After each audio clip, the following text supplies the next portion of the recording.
Welcome to the Trill MBA Show. I'm your host, Felicia Ann Rose Enuha, aka the Trillest MBA you will ever know. And I'm here to help you survive and thrive in corporate America by giving you the truth and being as real as only I can be. Happy Sunday, everybody. I hope you all had a great Juneteenth Friday.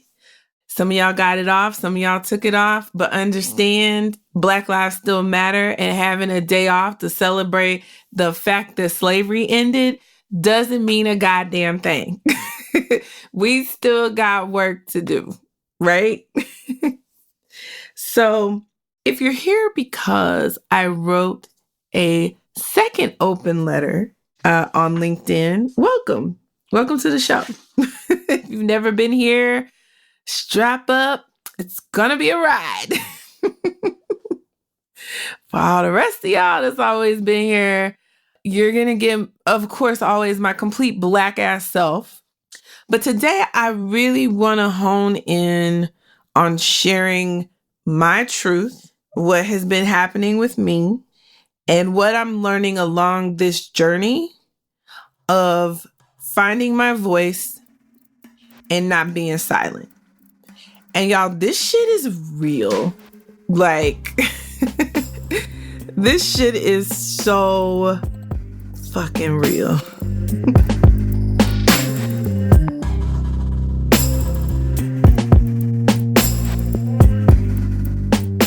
I'm going to start with the first open letter I wrote, just to give you some context in case you guys haven't moseyed on over to LinkedIn and read this.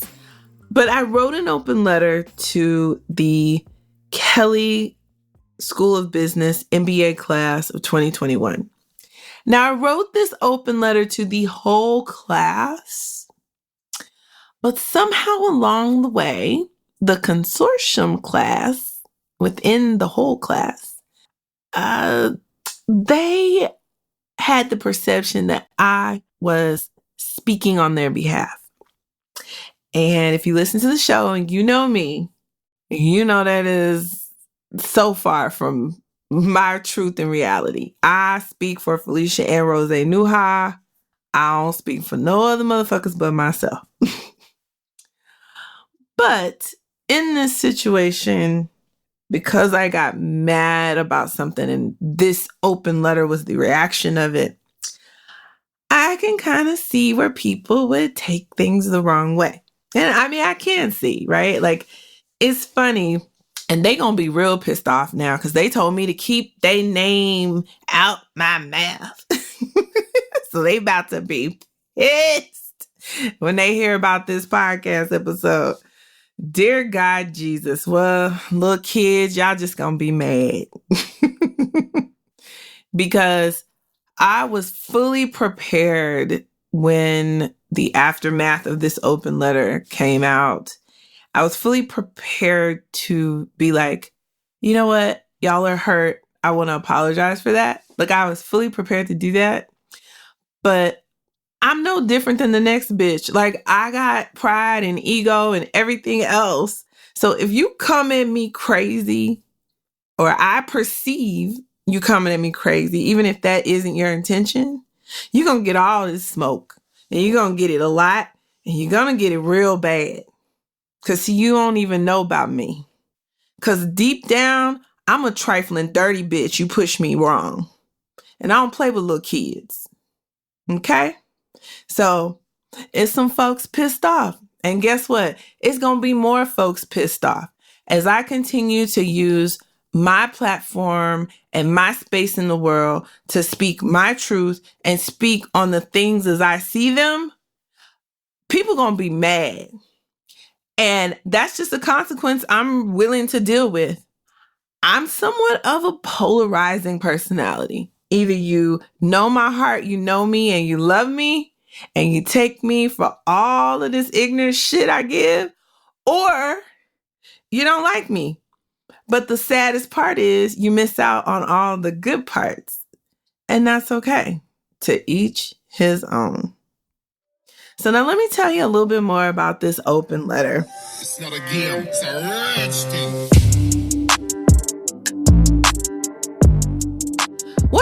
happened was I got a phone call. And I got a phone call from one of my mentees, and she was like catching me up on all things going on at school, all this stuff. I'm plugged in. I give my money to consortium, and I'll talk more about that later. I give my money to consortium. I, always am a mentee and a mentor and a connector and helping people get jobs. Whether you're a consortium or not, like anybody from Kelly can reach out to me on LinkedIn, on email, and say, I need help. We're all Kellys. I loved being at Kelly, even though there were some things that happened to me, some things that went down. That was like a speck in the whole experience. And honestly, had I gone to any other school, I probably still would have went through the same shit.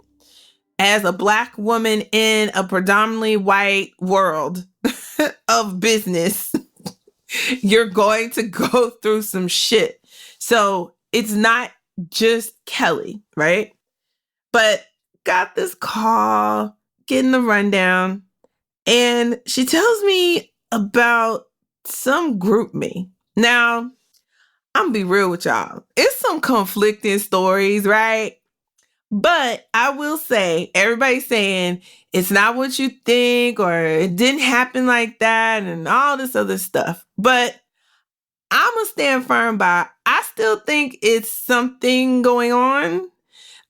Personally, that's what I think. I have been told that this was a rumor and it's not true. You're making Kelly look bad. Whatever. Fine.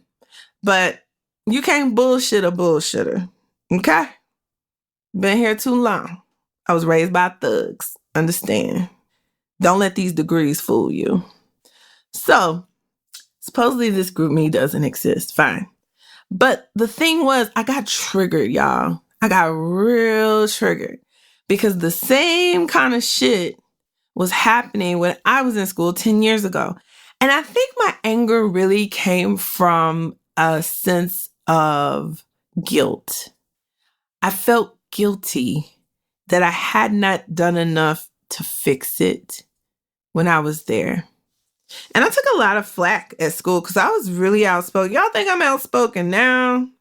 I wasn't as outspoken then, but, I was Felicia on a good 5 in business school. And I got all kinds of feedback. And, there's, well, do you need to take the feedback, Felicia? You need to be open to change and developing. Child, Lord have mercy. Always trying to change a nigga. So, all those feelings, I just start typing. Just start like, I gotta tell this shit has to stop. This is bullshit. And I went off. I straight up went off.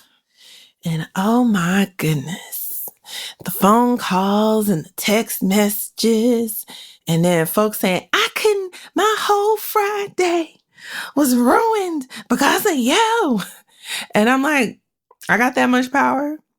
Wow, that's amazing. Wait till this shit come out. Listen, rule number 1. I'm all about these tips and tricks and tactics, right? You manage your energy. You have control over your own life.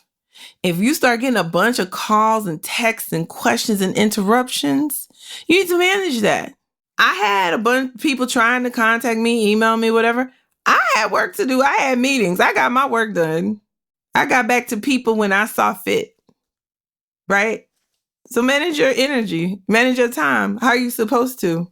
You have the power, actually. Nobody has that much power. And for you to think so is just kind of crazy to me. But hey, to each his own. I don't want to negate anybody's feelings. Okay? Let's give out participation trophies while we're at it. So I wrote this very scathing letter to this class. And again, I said, I hope that this sparks a dialogue. So in actuality, this shit worked. People was talking. I had a lot of positive feedback, actually, outside of the few people that was really pissed at me. There were people from other schools saying, oh my God, I'm so glad you said something. I'm going to use this to start the conversation in my school, blah, blah, blah. Now, should my school have been the guinea pig? Well, damn, I'm in this. I went to the school. I'm talking about the school I went to.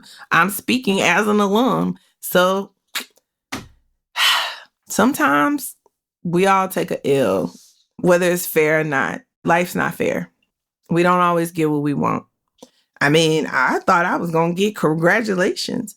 I even had people texting other people I know out of concern.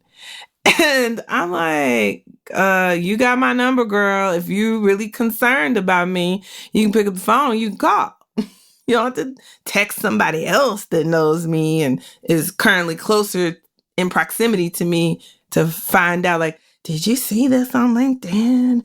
Oh my goodness. Like, I don't live in that world anymore.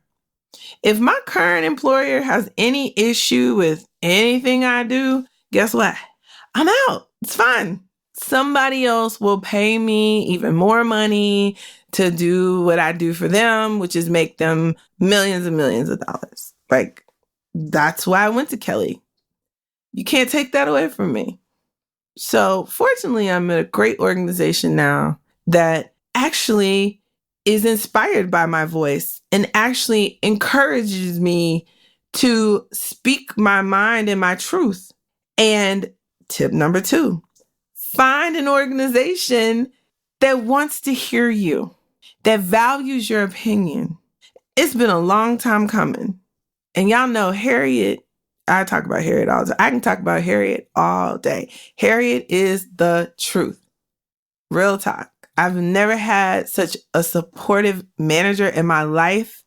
And the funny thing is, I'm in a space where I'm planted and I'm growing and I'm thriving. And then people are coming along and they're watering. And this is awesome. This is the first time in my life where I'm like, oh, I can sleep at night because now I can be honest and I can speak my truth. And if people feel a certain kind of way, we're going to talk about it. I encourage all of you to find that space in the world, especially now. We need this because carrying all that mental and emotional energy like that, it's not healthy and it doesn't help us. And in fact, I truly believe it hinders us from doing our best work. So whatever you're doing out there, make sure you're in a space where you can be honest and speak your truth. And you can have grace and you can give grace, and grace is extended to you. Because when you get there, man, sis, Black girl magic gonna have a whole nother level. It's been amazing. And this was even before, the recent unrest. Like, I felt like I have a safe space with my boss, but I created that. I worked to create that and my boss was open, right?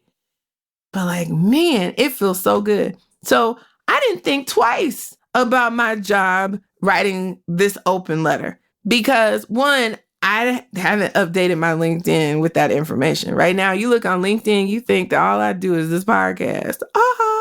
Let's have some separation in church and state so that I can say whatever I want, however I want, outside of work. It's awesome. So now, here we are. In actuality, right? I record and then we edit and all this stuff. So it's actually like late Thursday night, early Friday morning. I just finished writing this second open letter because in my conversations and with the feedback, as angry as it was that I got, I thought something was very fair that came out of that. And it was, tell your own damn story. You know what? You're right. Let me tell my own damn story. And that's exactly what I did. In this next letter, I tell my Kelly story. And what I experienced, you know, the short version, ain't got all day to read or write. But then I also offer some solutions, offer two solutions. The first solution is I really need the schools and consortium to take up this mantle and help the students when they get to campus. Because this whole idea of shrink and hide and be discreet and don't talk much about OP, don't say much about, that's some bullshit. Like, I am proud that I am a consortium fellow. I am proud that I went to Kelly. I am proud of the organization I'm a part of and still a part of, right? So why should I hide that, or why should that make you uncomfortable as a non-consortium classmate of mine? That's stupid. Especially when we all in this together. Like, the strength of our school is on us. It's about the companies we get into, the other students that we bring along as they graduate into these huge companies and make a difference. It's about growing the brand in such a way that we become a force in business to be reckoned with. So what is this BS? Jealousy because you think I got some kind of leg up over you. I remember, I mean, it was so hurtful. I'll never forget my one classmate. I don't even remember his name. It's like my mind it's been 10 years ago, but there was always this diversity session. We talk about diversity and, you know, as first years or whatever. And mind you, this same kind of session we had done at OP. So I was just kind of like, oh, Lord, this is going to be interesting. Because at OP, it's a bunch of underrepresented minorities and people who are passionate about the mission of the consortium. Here, it's me and all my classmates that I kind of just met and don't really know that well. And after being told, like, you need to be discreet about your experience with OP and you interviewing early. And so during that course or session, this white boy, he raised his hand. He was just so distraught. And he was like, you know, people don't understand. They think because I'm a white male, I have it easy. I don't have it easy. The women and the minorities have it easier, like, because they're taking our jobs. They're the ones getting all the jobs now. I'm competing against a bunch of white men, and I can't get the jobs because they're taking our jobs. Child, it took everything. But I still snapped. I don't remember exactly. I just remember being reprimanded for not being empathetic to his feelings. Y'all, whoo, Jesus, let me breathe.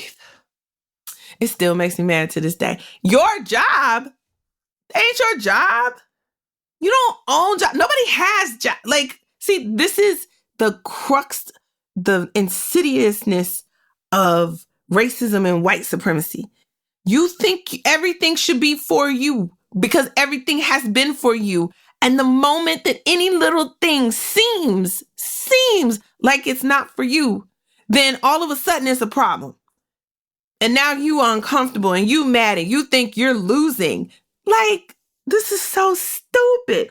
It's so stupid. I can't even explain it. That's how stupid it is. Can't nobody take anything from you. That's yours. That's truly yours. It's going to be yours.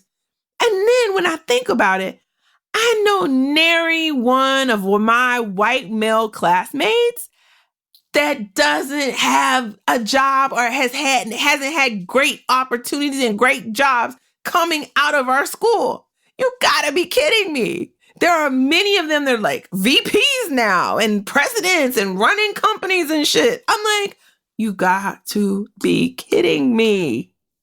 And here you were bitching about people taking your jobs.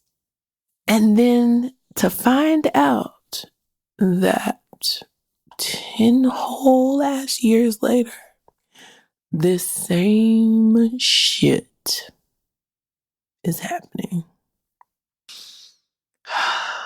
Jesus. I feel like I failed.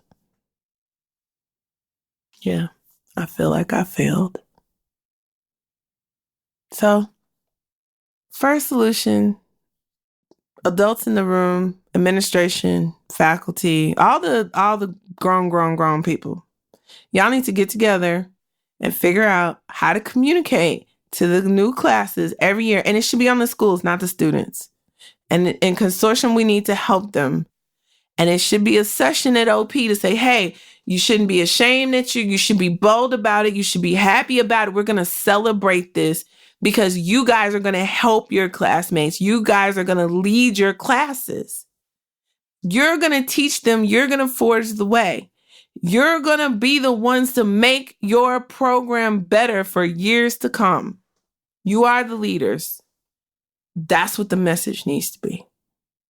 It needs to be loud, clear, and unapologetic. Now, the second solution is on us alums. We got to get involved. We just have to. We have to get involved with our time, our energy, our effort. Now, me, I've been doing this shit so long, it's just what I do. Some of y'all, though, got these jobs and y'all think all you do is maybe recruit, or some of y'all in jobs and y'all don't even try to get diversity recruiting. I need you to come on. It's time. Now's the time. No more silence. No more chilling, collecting your check, being content, paying off your little loan for living expenses. Like, no, now is the time. So the call to action to all the alums is for you to call the school, see what's happening, see how you can help. Get in touch with the liaisons of the current class. They're all in their little summer internships. Hopefully they still got internships. Hashtag COVID. Lord have mercy, the Rona. But contact the current liaisons and say, hey, what's up? I'm an alum. I want to help. Okay? Like, we got to get more involved because we still benefit from the programs. We still have this equity on our resumes, and that equity will die if we let it. So we can't do that. So here's the dirt and the tea, right?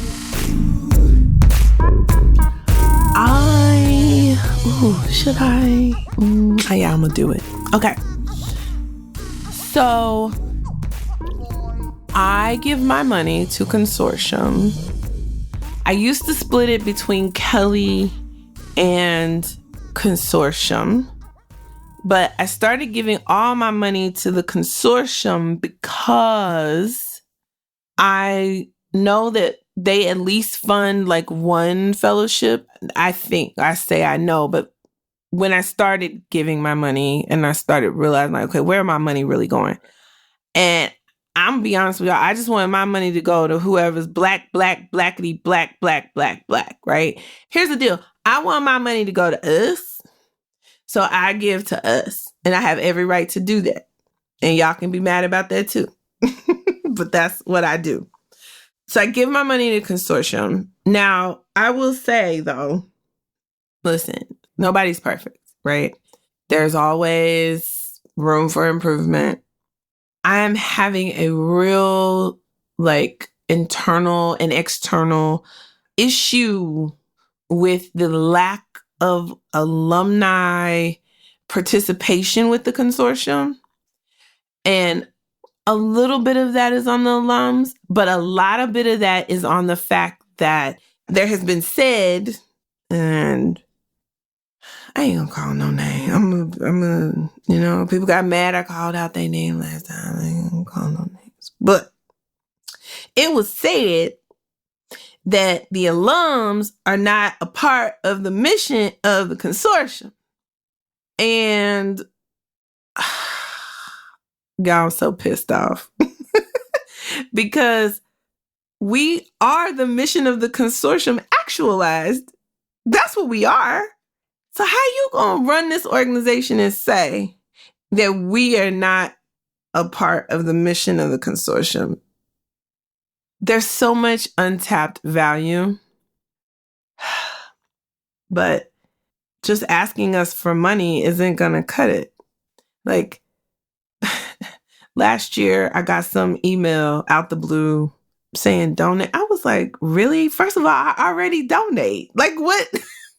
You already get my money. And as long as I'm working, how I set it up is I have the United Way campaign at my job. I set up a consortium's my designee, and then my company will match it. And so I participate in the United Way program at work. Consortium gets my 1% of my money, and all is well that ends well, kinda. But I think right now, what I'm going to be pushing for the rest of this summer is a little more accountability from the consortium to engage with us alums. And I'm going to be pushing for alums to push for this as well. We need support. The mission doesn't stop when we graduate. The mission just gets started when we graduate. The whole goal is to get underrepresented minorities into these companies to push for change, to be representative. And yet these Fortune 500 companies, the same ones that have been recruiting in and out with consortium all these years I've been a part of this organization, still don't have senior leaders that look like us, the consumer base. And part of that reason is because you think that the alums are not a part of the mission of the consortium because we don't really give that much money back. Well, why should we? Why should we? We out here suffering these microaggressions. I started a whole ass podcast because I went through so much shit, didn't even know how to get through it. Trying to help the next people coming along. Why can't you help us get through corporate America? It doesn't just stop when we graduate. The mission doesn't stop.